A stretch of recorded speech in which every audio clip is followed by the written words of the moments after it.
can also add pupils to my group by using the CSV upload function. So to show you this, I'm going to look at my Year 11 Maths class for the 2014-2015 academic year. So I'm going to click in there, and I'm now going to go to the Add Pupils tab, which is here, and click on it again. And once I've gone in here, I'll now be able to see that I can add pupils to my group in 3 ways, either manually, from an existing group, or using the CSV upload function. I'm going to use the CSV upload function to show you this example, and I'm going to now run through the process that you would use to add your pupils. The first step is to download the CSV template. So I'll click on this link. It then appears on the bottom left hand side here, and I'm going to open the file. What I now need to do is enable editing for my file. It's very important that you use the template that we've given you to do the CSV upload. CSV upload is a very, very delicate process, and so you must use the template for the upload to work. We have some guidance in the Excel sheet in the template, which you can see by clicking on the guidance tab, and that gives you some more information as well. But we're going to go back to the Save as CSV first worksheet to enter in the data. Now for pupils' first names, just free type in the first names of your pupils. Do not add in any surnames, just the first name. So for example, I'm going to type in Alice. I'll do 2 pupils for this example, and I'm also going to add in Joe. So there we are. Now gender. Whenever you click on the other cells, you will see that a drop-down list appears. This is the information that will be accepted into the CSV upload. So for example, we can say it's not specified, male or female. So Alice is female, and I'm going to say that Joe is male. If I leave it blank, the upload will assume that the gender cells are not specified. I'm going to say that Alice is FSM, so I'll say yes, and I'm going to leave that blank for Joe because I'm not sure whether Joe is or not, and I'll say that Alice is also statemented. With the SEN column, not specified unknown means that you do not know whether the child has a special educational need or not. None means that the child definitely does not have a special educational need. And then we have school action plus, and statemented to choose from as well. So I'm going to say that Alice is statemented, and I'm going to say that Joe has English as an additional language, so I'm going to say yes.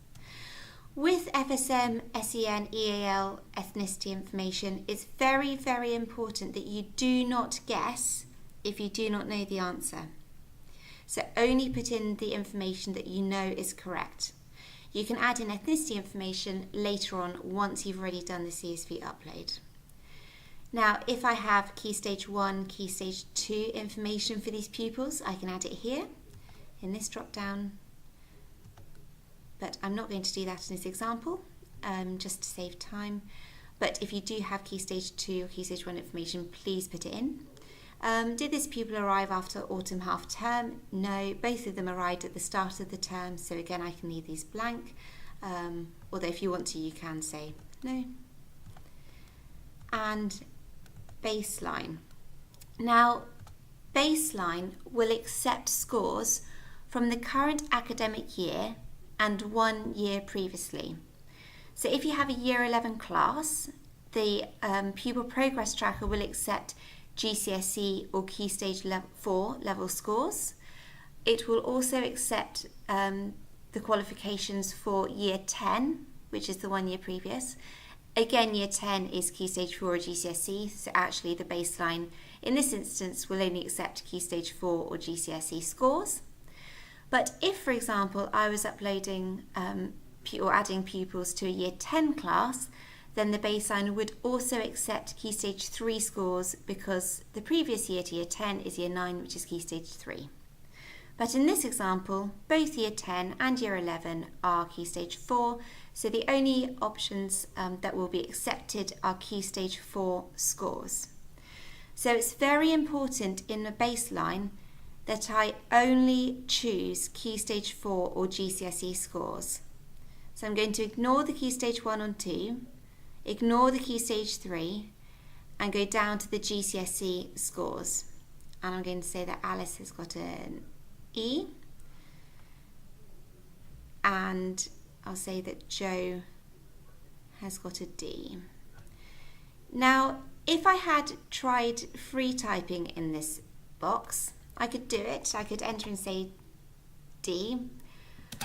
But what will happen is that if the information is not typed exactly how it appears in the drop-down list, it will be rejected. It won't be valid. So in this instance, what you need to do is press cancel and then go back and make sure that you are choosing an option from the drop-down list. That's very, very important. So once I'm done, I'm going to make sure that the first worksheet is selected. I then go to File and Save As. And what I need to do now is choose somewhere to save this file. So I'm also going to rename it CSV Upload Year 11 Maths. Now it's very, very important that you change the file type from the Excel workbook into a CSV file, which is CSV, delimited. So I'll click that there. And you can see now that the CSV file has appeared in this Save As Type box. I'm now going to click Save. And I'll just click OK to these prompts. And yes. I'm going to minimize this. And I now return to the Pupil Progress Tracker. So now what I need to do is to choose the file that I've just saved. So I click on it, and then here's my CSV upload file. So I select that and then click Open. I now choose the source of baseline assessment. So this is a teacher assessment from the previous year. And I now click Import. And you'll see that the import is complete and that 2 pupils have now been added to the group. So I'm going to return to the class or subject.